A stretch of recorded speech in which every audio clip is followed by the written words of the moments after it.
بہت عرصے کی بات ہے کہ ملک شام پر ایک بادشاہ حکومت کرتا تھا۔ اس کا ایک اکلوتا بیٹا تھا۔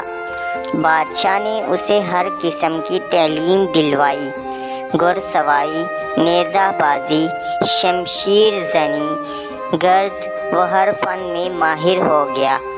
شہزادہ اسد مغرور بھی ہو گیا۔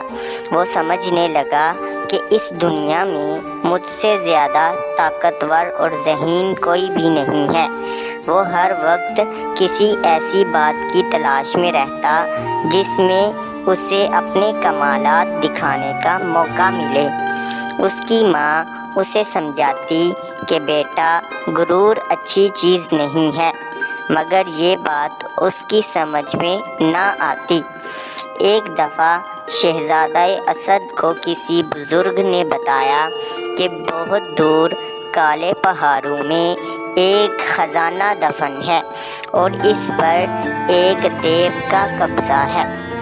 شہزادہ نے اپنے دل میں سوچا، اب مجھے اپنے جوہر دکھانے کا موقع ملا۔ اس نے اپنے طور پر تیاریاں شروع کر دیں تاکہ کسی قسم کی کمی نہ رہے۔ چند دن بعد اس نے اپنے والدین سے اجازت مانگی۔ دونوں نے بہت منع کیا، مگر وہ کہاں کسی کی سننے والا تھا۔ فوراً گھوڑے پر سوار ہوا اور گھوڑا ہوا سے باتیں کرنے لگا۔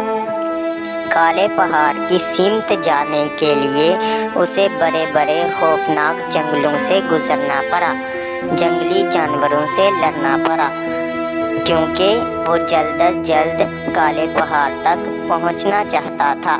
پہاڑ پہنچ کر اسے پیچھے سے مختلف قسم کی آوازیں آنے لگیں۔ وہ آوازوں سے کہاں ڈرنے والا تھا۔ پھر پیچھے سے اس کے عزیز دوست شیراز کی آواز اسے سنائی دی۔ جیسے ہی اس نے پیچھے مڑ کر دیکھا، دیو نے اسے طوطا بنا کر پنجرے میں لٹکا دیا، گویا دیو نے اسے مات دے دی۔ اب شہزادہ پنجرے میں بند سارا دن میاں مٹھو کی آوازیں لگاتا رہتا۔ ادھر بادشاہ اور ملکہ بہت پریشان ہوئے۔ ملکہ ہر وقت اسے یاد کرتی رہتی۔ اسی طرح بہت دن گزر گئے۔ پھر تنگ آ کر بادشاہ نے ملک میں اعلان کروایا کہ جو کوئی بھی کالے پہاڑ سے شہزادے کو چھڑا کر لائے گا، میں اپنی آدھی سلطنت اسے دے دوں گا۔ یہ اعلان ایک غریب لکڑہارے نے بھی سنا اور اللہ کا نام لے کر قسمت کو آزمانے کا سوچا۔ لکڑہارے نے کچھ ضروری سامان لیا اور بادشاہ سے اجازت لے کر کالے پہاڑ کی جانب روانہ ہو گیا۔ سارے راستے اس نے اللہ سے مدد مانگی۔ لکڑہارا جب پہاڑ کے قریب پہنچا تو اسے بھی پیچھے سے ڈراؤنی آوازیں سنائی دیں، مگر اس نے پیچھے مڑ کر نہ دیکھا، سیدھا چلتا ہوا محل تک پہنچ گیا۔ دیو کو پہلے ہی اس کی آمد کا علم تھا اور وہ مقابلے کے لیے تیار تھا۔ لکڑہارا جانتا تھا کہ اس کی ذرا سی بھی بے احتیاطی اسے 1 منٹ میں طوطا بنا سکتی ہے۔ لکڑہارا دیو کے قریب گیا۔ دیو نے پہلے تو اس پر قسم کے حملے کیے۔ لکڑہارے نے اس کے تمام حملوں کا بڑی احتیاط سے جواب دیا۔ اس بار لکڑہارا دیو کے بالکل قریب ہو گیا اور تلوار فوراً اس کی آنکھ میں کھوپ دی۔ دیو درد سے بلبلا اٹھا اور دیواروں سے ٹکرے مارنے لگا۔ لکڑہارے نے موقع پا کر دیو کے سینے میں خنجر کھوپ دیا، جس سے دیو مر گیا۔ پہاڑ غائب ہو گیا اور شہزادہ اپنی اصلی حالت میں واپس آ گیا۔